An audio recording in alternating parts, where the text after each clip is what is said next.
బలం మయా దత్తం మనస్సులో ఉండేటువంటి సంకల్పాన్ని మళ్ళీ వినాయక చవితి వరకు కూడా అన్ని కార్యక్రమాలు దిగ్విజయంగా చేసి మళ్ళీ వినాయక వరసిద్ధి ఉత్సవానికి జరిపే శక్తిని ఇవ్వాలని నమస్కారం చేసుకోండి.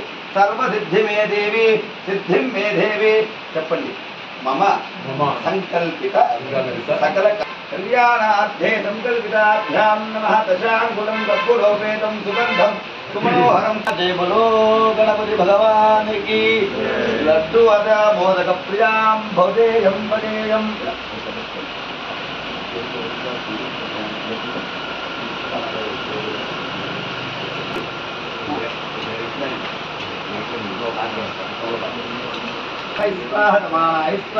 బ్రహ్మణే స్వాహ పాయసాన్నా దద్దోజ సమేతా ముండ్రాళ సమేతా మహాలడ్వా సమేతా కదలీఫల నారికేల మహానైవేద్యం సమర్పయామి.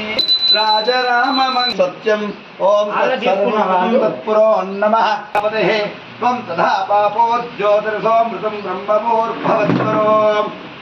మహాగణాధిపతయే నమః. పూరకమాధాయ వేదోక్త దివ్య మంత్ర శరణాగతవత్సల. చెప్పండి. అన్యథా శరణం నాస్తి త్వమేవ శరణం మమ తస్మాత్ కారుణ్య భావేన. నీవు నా ఉదరంలో ఉండేటి వరాన్ని ఇవ్వమన్నాడు కూడా. తన తపస్సు శక్తి చేత మరి పరమేశ్వరుడికి ఇచ్చిన మాట ప్రకారం గజాసుని యొక్క ఉదరంలోకి తెచ్చుకుని వెళ్ళిపోయారు.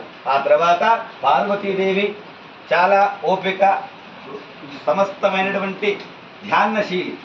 ఆ అమ్మవారు పరమేశ్వరుని జాడలేక అనేక త్రోవలు వెతుకుతూ శ్రీ మహావిష్ణువును చేరుకోగానే అప్పుడు ఇక్కడ గజాసుని రాక్షసుని ఉదరంలో ఉన్న సంగతిని గుర్తించినటువంటి ఆ విష్ణు బ్రహ్మదేవుడు ఇద్దరూ కూడా నంది భృంగి వేషధారణతో ఈ గజాసుడి దగ్గరికి వెళ్ళారు.